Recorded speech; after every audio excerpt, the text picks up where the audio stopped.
Hello and welcome to the Brand Hunch podcast, where we explore ideas and hunches around how marketers are growing great brands.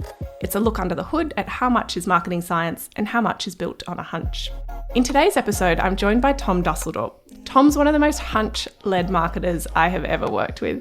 We've known each other for many years. He's led marketing and new product development across brands you'd have seen in the supermarket, such as Australia's own non-dairy milks, the Milk Lab barista milks, Messy Monkeys in the kids aisle, and Barley Plus and cereals. He was the CMO at Camp Australia, the well-known national before and after school care service, and more recently CMO at Australian Vintage, driving growth across wine brands like McGuigan Wines and Tempest too. That is quite the CV. Tom lives at full pace with his enthusiasm, and I think it will make even the most jaded marketer want to look at things differently. Welcome to the show, Tom. Thanks, Linz. So you started your career off in agency land many, many years ago before making your debut into the marketing department at Pernod Ricard. Talk to me about those early years. Well, I mean, there's a long history in my family of kind of agency. So my mother was head of strategy for Mo & Joe, the original ad agency. And so then I felt I needed to continue the family legacy, and I joined Publicis Mojo, which is the French-owned version of that particular business. And really that was kind of it was a bit by luck. I kind of fell into it. It wasn't like design. You know, you finish school, you think about what you want to do. I'd always worked in businesses all through school and through uni. You know, I always held down some kind of food service job that was really informative, but I thought, you know, let's give this ad thing a try. I thought you were going to say you've always had a family legacy in drinking wine, but I mean... No, we have that too. I think we share that with a lot of others. And so talk to me about how's your career evolved from agency into the marketing department? I think the catalyst for that was, you know, when you work on brands that Pernod Ricard have from an agency lens, you get this kind of level of excitement. You see opportunities that you can create real change. The problem is you don't have the decision-making power. And so we often, or I personally felt that clients just didn't get it. And so suddenly I was like, well, I've got to get on that side of the fence to truly execute things that I believe are going to shift the dial. And that was the kind of the catalyst to leave agency and go and, you know, take control. And what would you say to a you now, being, you know, to a me on an agency side? How do you get the best out of a client relationship? I think this is something you're particularly good at. I just think this brutal honesty around, you know, is this thing that we're all aligning to do? I mean, ultimately, we're all just trying to drive growth of some kind, whatever that growth might be. And I think sometimes, you know, agencies can get lost in the pursuit to produce good work and lose the connection to growth. And so I think keeping that singular purpose in the heart of all the conversation, I think you can get the most out of that kind of client dialogue. Because I speak to a lot of my colleagues and peers, and they talk a lot about creativity and work, and never kind of I hear about what the growth aspirations or how that's going to drive an outcome or any of that kind of stuff. And so then when that gets lost, I think you lose a bit of that kind of connection. And the purpose, like what are we all here to achieve? Totally. Which is growing brands. Yeah. So what I know from you is that you absolutely lead with kind of hustle and hunch. You're a break the rules kind of guy rather than, you know, live within the structure. Where do you think that comes from for you? Look, we've got a lot of entrepreneur blood in the gene pool. You know, I think, and I've kind of looked back in our line a little bit to understand the drive. You know, there were a lot of entrepreneurs in my family, and I think, and even in my siblings, you know, if you look at what my sisters, my brother are doing, like we're all pursuing changing certain things about the areas of expertise that we have. But more importantly, I think, you know, I have this desire to really do interesting things and push into areas that are not so stable. So I'm not the person that people say, oh, can you manage this from A to B? Just keep it really stable and just manage, like that is not what I do. And I think that, you know, that drive has kind of permeated through all of the jobs that I've taken on in my career. And so what is it that you look for when you've moved between roles and different organizations? What is it that gets you out of bed and, you know, sort of obviously the stable things, not your jam, but what is it that you do look for? I look for gaps, I think is the way to describe it. Like, again, I'm hyper aware when I'm in a business that I'm there to drive growth. You know, that is my primary purpose. It's not to manage people. It's not to build brands, it's to deliver growth and ultimately shareholder value, whoever they might be. And so when I do that, I kind of look and say, okay, well, how might we do that?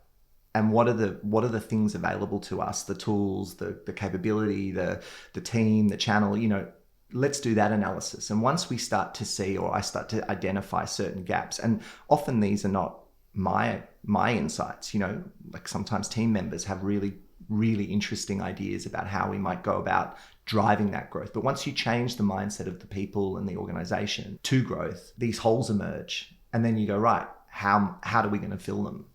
And that for me is where I get really excited. And I think, if you look back at all the things that we've done, we've executed some of those really well and some of them horrendously.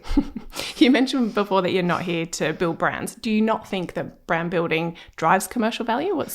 I think it does. I mean, I think it's just different. There's a different mindset in a way. Like if you were to say, okay, Tom, you can go and be CMO of Coca-Cola. I don't know how I'd go, to be honest. I think I might struggle with we spend 7 to 10% of net sales on marketing, and your job is to drive, awareness campaigns, new consumers. Like there's probably fairly limited, not growth potential, but I think I might struggle.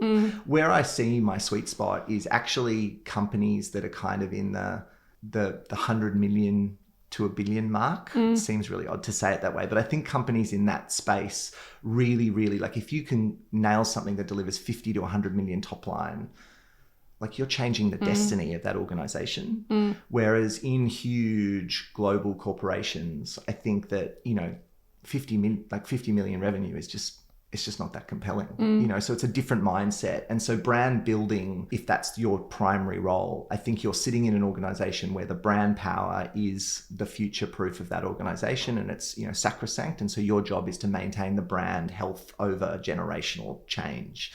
And that's been something which I learned at Pernod Ricard, working on Chivas Regal, 1801, the mantra was just don't break it. There wasn't a mantra of how do we grow it, because it's going to grow itself to some degree. And so, I see myself more as a brand creator than a brand builder. Yeah, it's definitely been my experience working with you. I think you love the challenge and the challenger approach to even stayed industries. How can we break things that have existed for a long time? When you think about the role of the CMO, the one that you're in now and the roles that you've held previously, how do you feel like that role has evolved? And specifically at a C-suite level, how do you interact? What's your approach to effective CMO at a board level? You're the growth champion. That's the evolution. A lot of my time has been morphing from a brand builder to a growth engine kind of leader. And that's been very much around this kind of commercial evolution. In fact, I can pinpoint the moment where I saw the separation of that. So there was a marketer at Pernod Ricard, his name's Paul DeVito. He just looked at the business like it was his, and it was his money. It was his brand, and everything he did had a very clear commercial outcome in terms of what that marketing initiative was going to generate. And, he was heavily involved in how you turn sponsorship from just a consumer experience to a trade leverage loader experience, right. So he just changed my mindset about how marketing can be a tool for genuine revenue, profit growth. And that was when I kind of started to go, okay, I aspire to be more like that. So what do I need to build the muscles around to be able to now kind of lead that function? And what's that journey been like for you? That sounds like more responsibility and earned respect over time. What's your journey been there? It's actually just taking more risk. I think marketers sit in this kind of lovely space where, oh, well, the campaign, didn't work for whatever reason. And the sales team tend to kind of look over the fence and go, what did that truly deliver? Lucky we're here running all of the price promos and, customer programs and, what are they adding? Like that kind of, I've seen that play out in a number of places. And I see marketers kind of get nervous about taking on true P&L responsibility. Like if you said to most marketers, okay, you're going to do this activity, and if it doesn't deliver the commercial outcome or what you say it is, your job's on the line. Because for salespeople, it's a binary outcome. You either achieve a number or you don't. There's a high pressure, there's a lot of load over that side. And marketers I've seen kind of want all the care but kind of no responsibility. And so I think the shift was, and again, Paul DeVito, I saw do it. He'd sit at the board level and he would commit to numbers. You know, not many marketers do that. Not many marketers sit there and say, I will deliver X thousand cases. Yeah. And I think that to me was a kind of epiphany where if you're willing to take the risk, own the outcome in terms of the commercial delivery, and ultimately put your career on the line to some degree, that's when you can truly kind of have a seat at the table. And so do you feel, therefore, that sales should sit under the remit of this CMO role? I think it depends on the size of the organization. It's definitely heavily influenced. I think, you know, a market-orientated business that is, you know, utilizing marketing and sales in a kind of cohesive, collaborative way, it could sit under a CMO leadership. I think I'm relatively agnostic about it because I also do believe in matrix structures where, you know, I can influence sales as if I'm leading that function. I don't need to lead it. I think it just comes down to kind of the org structure that you have at the time. But either way, you need to be influencing it like you're managing it.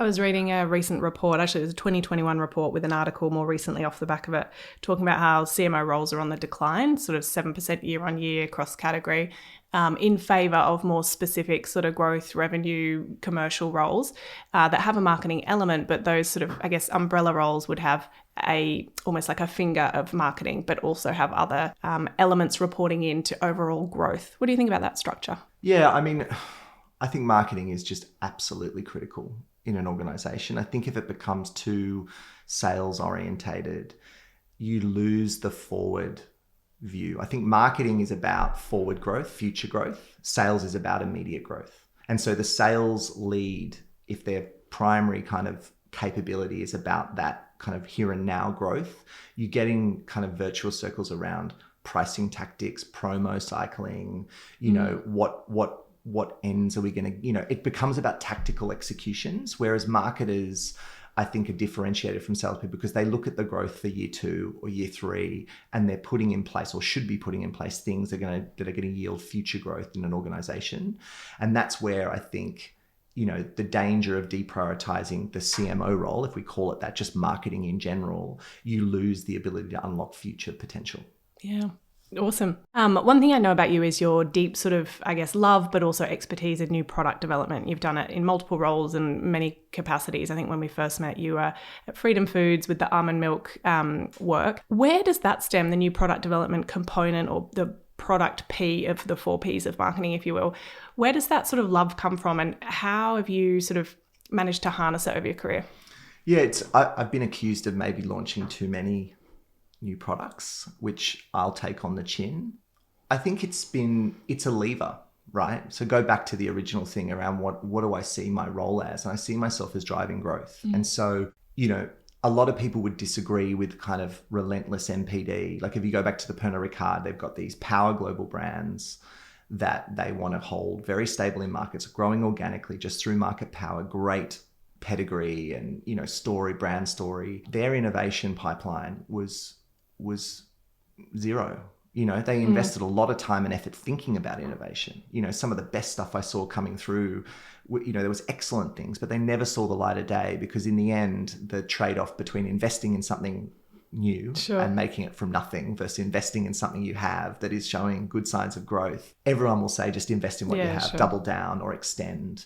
And I think Mumm Champagne was a really great example of something they did get out where they said, look, how do we move away from France as an origin on champagne and get into this Chandon-esque style market from Marlborough and sparkling and method traditional. So they did get there and it's been incredibly accretive to that brand. But when you're in an organization that is sitting on excellent assets, so they have the ability to produce things and they're kind of stuck for what to do with those assets, then the natural kind of avenue is to say, well, let's create things that can leverage these assets. And so then MPD is like a fantastic vehicle in that environment. And so what's your broad process, whether it's just thinking back to all the consumer products you launched into supermarkets or more recently at Australian Vintage? Where do you start? Do you look at where the customer gap is? Do you look at the market gap? Do you look at trends? Like what's your sort of approach to that?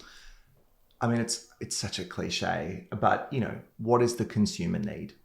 Like what is not being fulfilled There are so many great startups and products and businesses that you go, that's a really cool product, but you will never click buy. You'll admire the ingenuity or the uniqueness or whatever, but you're like, this is not for me. And maybe you're reflective of a broader market. I think for me, it's like, what are we solving for? But when I say that, it's genuinely about how, first starting point is, what can we make?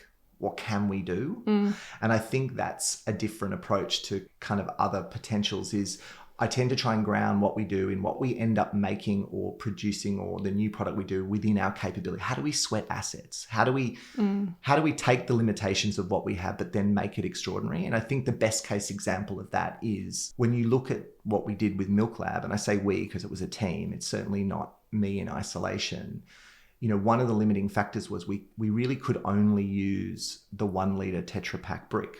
You know, and on from the outside in, you know, from a marketing perspective, you're like, oh, that's such a boring format. It's a nightmare, you know. But then when it flipped on its head in terms of as just a canvas for amazing design, and we've seen heaps of that, you know, when people throw Chanel on a tin can and you go, oh, you know, I'll eat that tin can.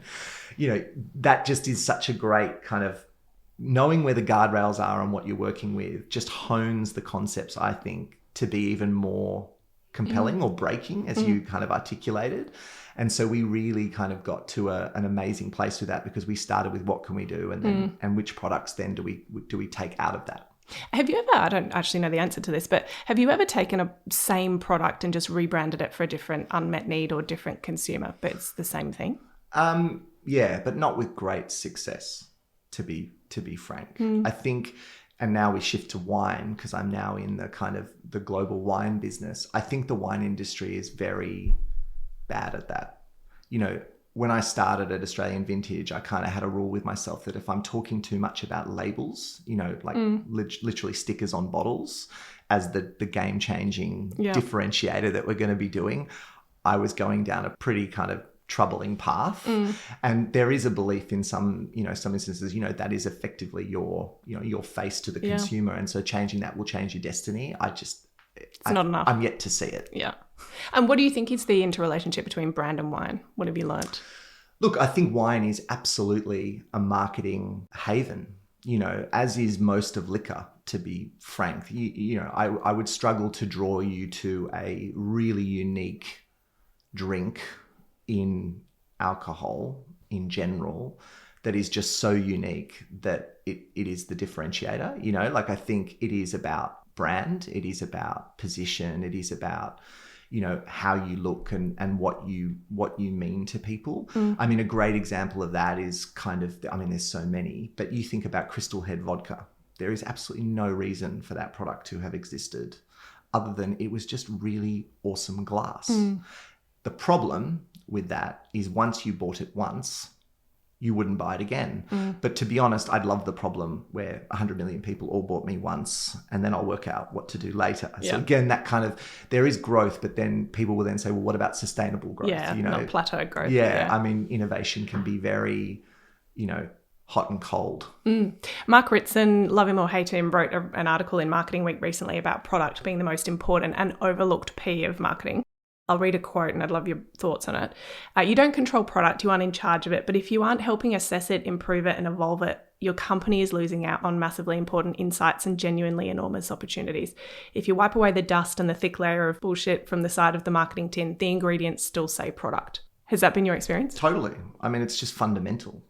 I think all marketing does, and I'm not going to quote it right, but I read once that it was all marketing does is let consumers know that you're a good product quickly or you're a bad product quickly. You know, it fundamentally comes down with your interaction with that product.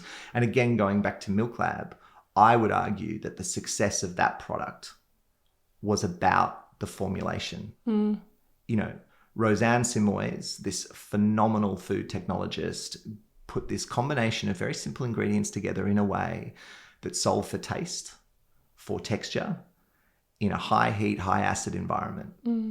You know, and it does it better than any other product on the market. So that when consumers have that coffee moment, which we all know of those coffee drinkers out there, that is a non-compromising experience. It must be amazing or it's nothing.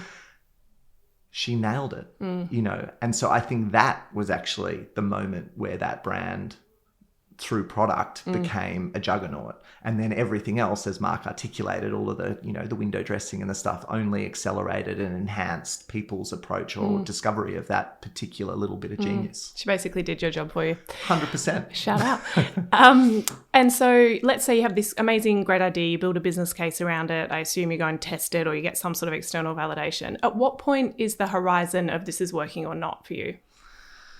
Yeah, that's a really good question. I do get in the habit of thinking if it's not immediate, it's a failure, you know, and that again goes back to the urgency of growth agendas in businesses. You know, there's not this long horizon for willingness to accept it kind of bumbling along. But the reality is that you can't determine whether it's a thing or not that quickly. You get signs, I think, but then there has to be room for adaptation, you know, optimizing, changing, you know, all of those words. If you don't give it time, you won't really know. And there's a few there are some innovations or products that go really fast, but then they die really fast because they're fatty or they're not actually in a space that has kind of got sustainable growth ahead of it. Yeah. And I think that's what I kind of look for and have experienced. And so you've got, let's say, go back to this sort of amazing idea, the messy monkeys. So, for example, when you started working on it, you proved out the business case. How do you then go about pitching it at a C-suite level?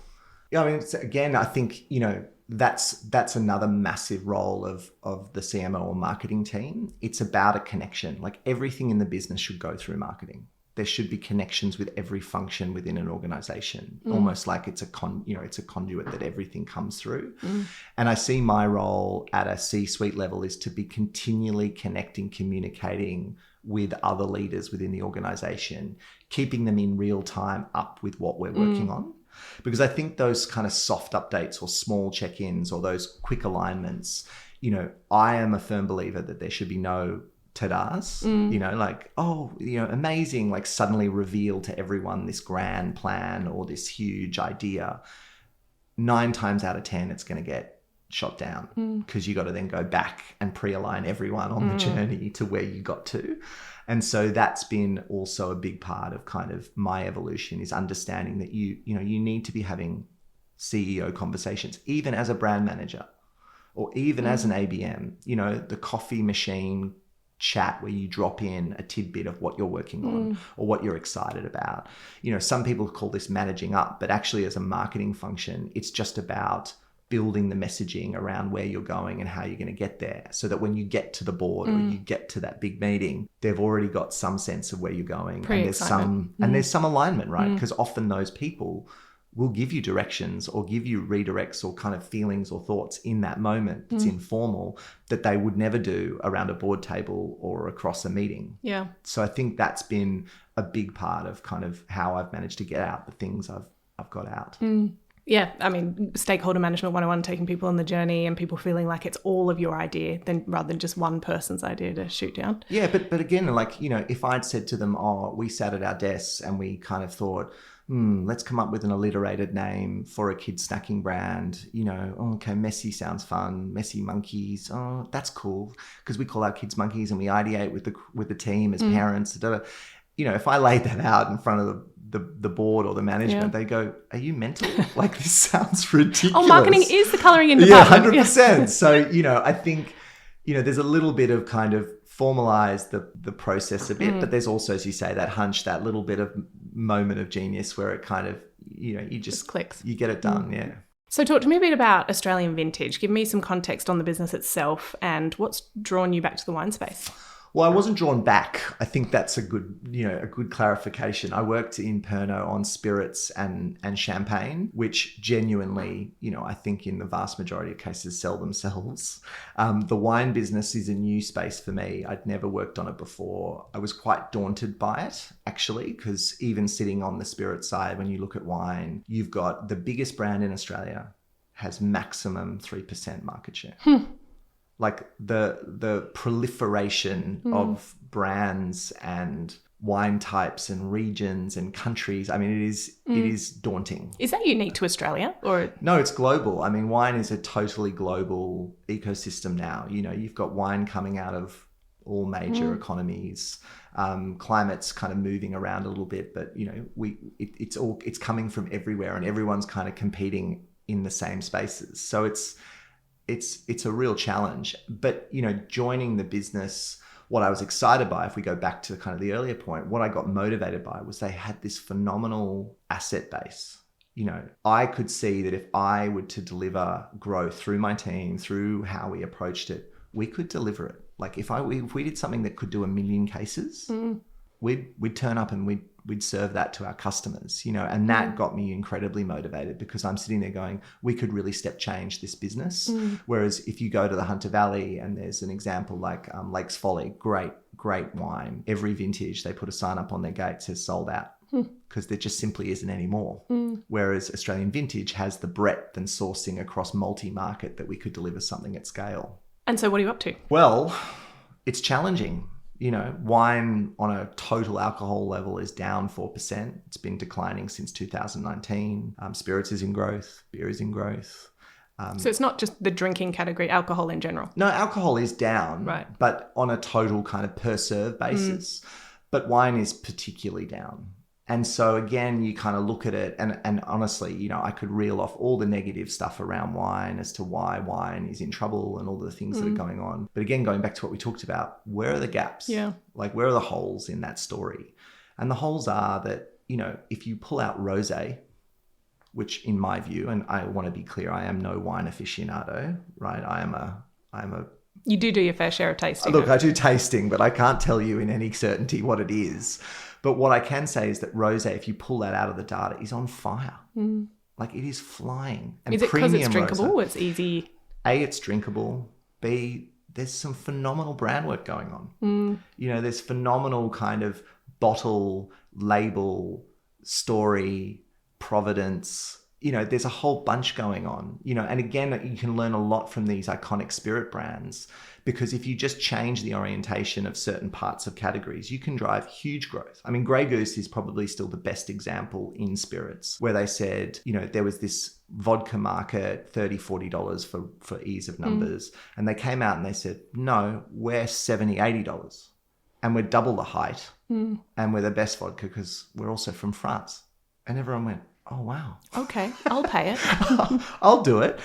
Obviously it was more complicated than that, but everything about what they did would tell you can't do that. Like there's no, because by doubling the height of the bottle, what did they ensure their bottle was going to be, where it was going to be placed? It has to go on the top shelf because it doesn't fit in any other shelves. Yeah. So everything about it was about changing that whole perception of that market. And I look at wine very similarly. I go, where are the growth opportunities? How can we hone in with our capability to then access that?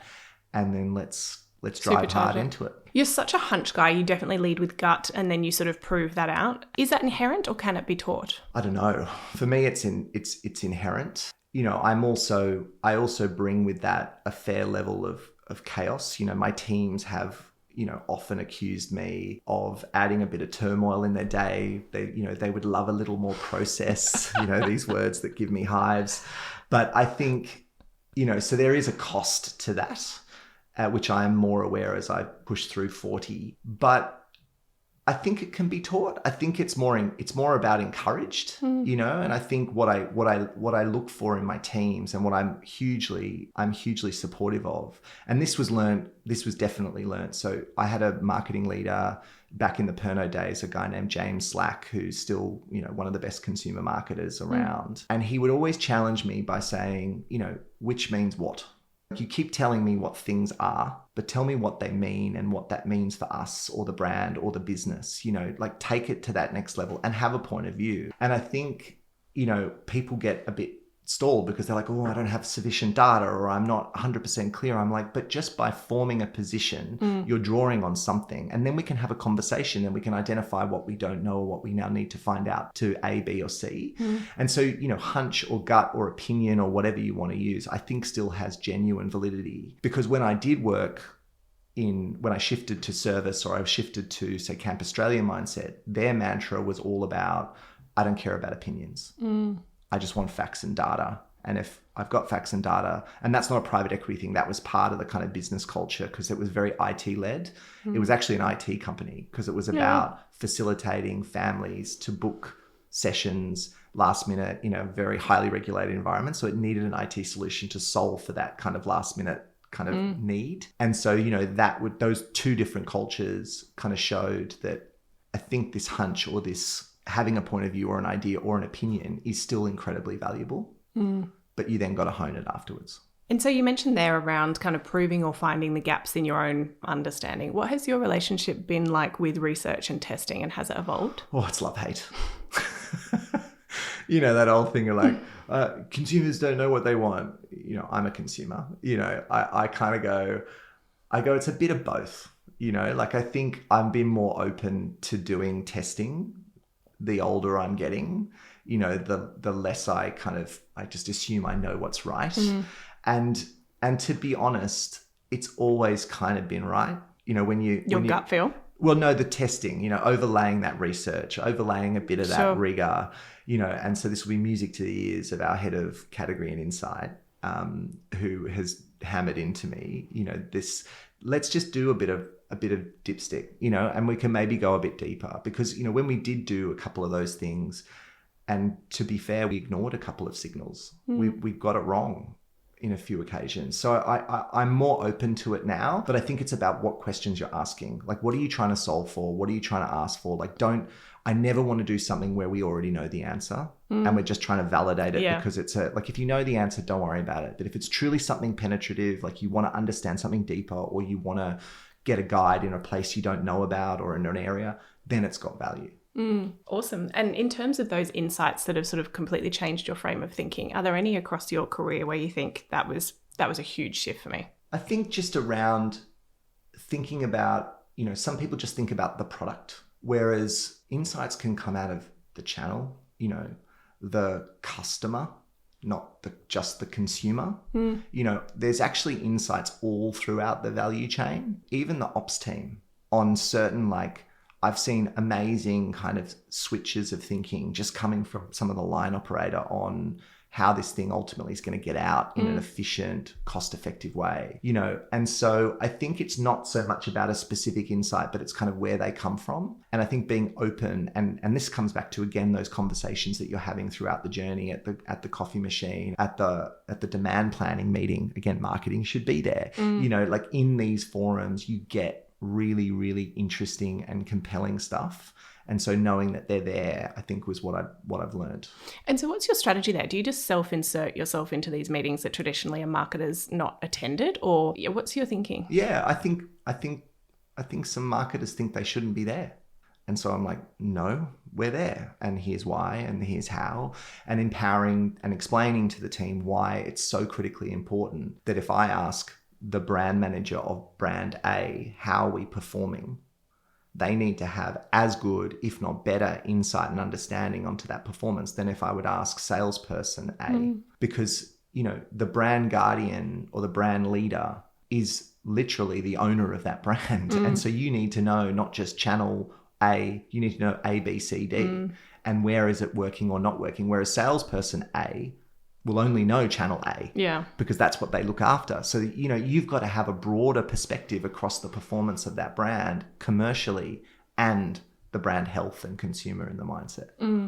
What a joy you would be to work for. What do you think makes a great brand, and who do you admire? Who do you think does it well in any category? Well, I did a little kind of dig and there's a few that stood out, and some are a bit random, but there was one that just has blown me away because, when you're kind of stuck on your snacking and you've got your repertoire, and to go into a whole new snacking space is really challenging. So pretzels, I don't like pretzels. I think pretzels are horrific. And I don't, for a myriad of reasons. But there's this brand called Macy Taylor, which do pressed pretzels.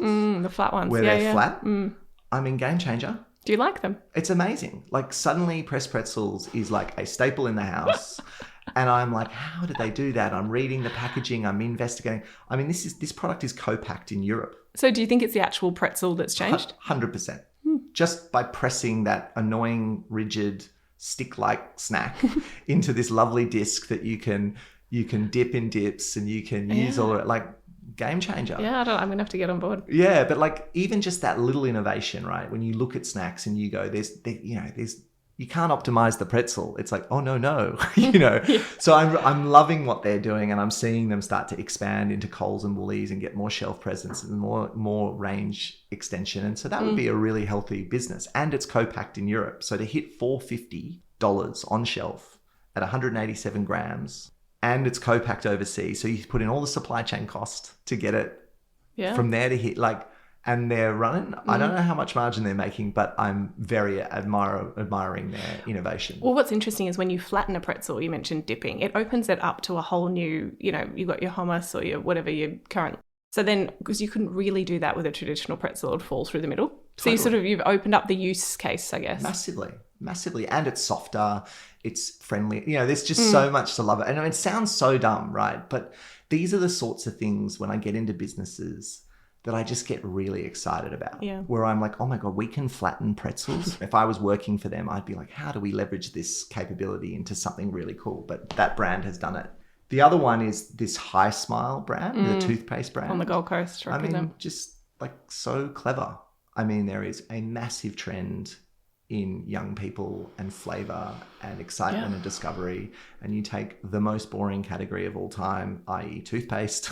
Yeah, someone was telling me the other day that I think their 10, 11-year-old is collecting all the different flavors and lining them up in the cabinet as a status or as a cult collection. Yeah, it's brilliant. It's brilliant marketing. Again, it's like it's genius. But that would never come out of Procter and Gamble. Like that. Like that'll never come out of Unilever. Like they're not able to do. And honestly, I think we'll see how long High Smile goes, because the challenge with, and there's a good case study on this. Is this longevity innovation, or is it just hot for a moment and then we'll go? The whole idea of fad you mentioned before. Who ultimately, who cares? But I look at it and go, I'm super admiring of what they did and how they've broken, and they're riding this phenomenal wave. So this conversation has proven that a lot of your career has been growing brands via gut instinct. You obviously build in research, testing, and the commercial lens. What would you say to marketers of the future in terms of how to set themselves up to be you in 20 years? That's a great question. If I just take examples of my team, is just kind of giving them the confidence and the guidance to have that perspective, to have a point of view, to not be afraid to suggest an avenue of growth, but it has to be built on a deep understanding of the commercial kind of how it's performing. What's the stuff within that proposition that is working or not working. So don't just have an opinion on something you haven't investigated the kind of depth on. So if you know the subject matter better than anyone else, you will continue to progress within the organization if you then can back it with really strong point of view that you're happy to put forward. And there are times where I've been a bit like, okay, maybe that wasn't the right forum to throw out your I reckon, but whatever. Like it just shows that when young people, and they're much more open to disrupting than my generation. We're still a bit old school. We still kind of hold back a bit, manage up, make sure your boss is looked Thinks after it's their idea. Or whatever, all that sort of stuff. Whereas young people are more than happy to go, oh, I just think that's a bad idea. And I'm like, okay, wow, why and what? So I think just helping hone that enthusiasm, that ability for that honesty that they totally have, and just grounded in good commercial understanding, I think future marketers will be excellent. Amazing. I really enjoyed the chat today, and thank you so much for your time. Thanks, Linz. What I loved about my chat with Tom was this idea of sweating the assets, looking at all of the different levers that marketers have to create magic and drive growth. And I guess his idea too around marketing is whether you're signaling that this is a good or a bad product from all of the different perception inputs that come together to form an image of a brand. As you can tell, he's a marketer full of hustle, and I hope you enjoyed the chat.